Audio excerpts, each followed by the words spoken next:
Good morning, everyone. In this week's Torah portion, Moshe Rabbeinu pleads with God to be allowed to go into the land of Israel. And God says, unfortunately, you cannot go into the land of Israel. However, you can go up on the mountain and see the beautiful land that I will give to the children of Israel. And our rabbis in the Medrash tell us that Moshe Rabbeinu said to God, God, it's not fair. Moses' remains, which I carried in the desert for 40 years from Egypt to Israel, will merit to go into the land of Israel and be buried in Israel. And indeed, when Dini and I were in Israel just now, we saw the tomb of Joseph in Shechem. So Moses says, why does Joseph merit to get into the land of Israel, and I have to die and be buried outside of the land of Israel?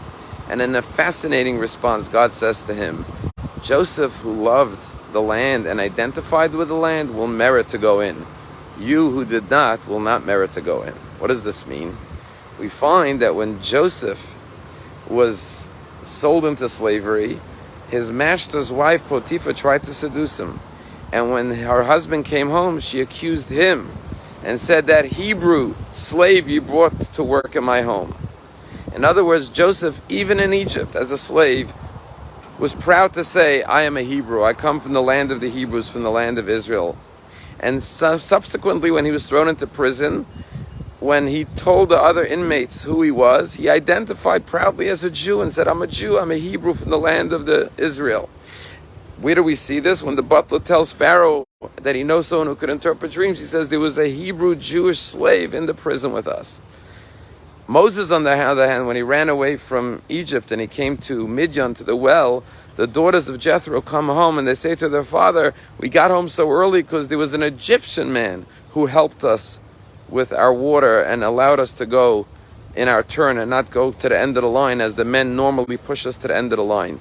So what do we see? That Moses came across as an Egyptian man, didn't reveal his Jewish identity, as opposed to Joseph. In other words, even though Joseph was in Egypt, and saying you're a Jew in Egypt would not get you very far, it would actually be a source of persecution. He was a proud Jew and identified as a Jew. And that's what we need today. We need more Josephs. Unfortunately, because of all the anti-Israel bias and social media attacks and media attacks against the land of Israel, many Jews, unfortunately, are ashamed to state proudly, I am a Jew. I am a supporter of the land of Israel. I identify with the Jewish people in Israel. And therefore, more than ever before, we need Josephs who could stand tall and proud and say, yes, I'm proud to love the land of Israel. And we need to go to Israel and support Israel and show our commitment and devotion to the land of Israel. And to stand tall and proud as Jews, despite the growing anti-Semitism, not to cower, not to live in fear, but wear our Jewish identity proudly, and yes, announce it to the world.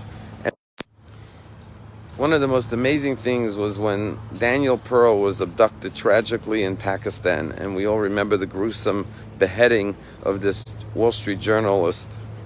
Right before he died, it's on camera, where he says, my father's Jewish, my mother's Jewish, I am a Jew. And then he goes on to talk about his family's many trips to Israel and how there's a street in Israel named after his great-grandfather.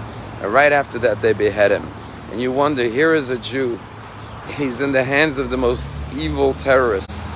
Saying that I'm a proud Jew is not going to help him become free. But in this moment of truth, he proudly declared for the world, I am a Jew. Our family has roots in the land of Israel. That's what Joseph was all about. That's what all of us must do. Not, God forbid, under terrible circumstances, but under free and happy circumstances. Have a wonderful day.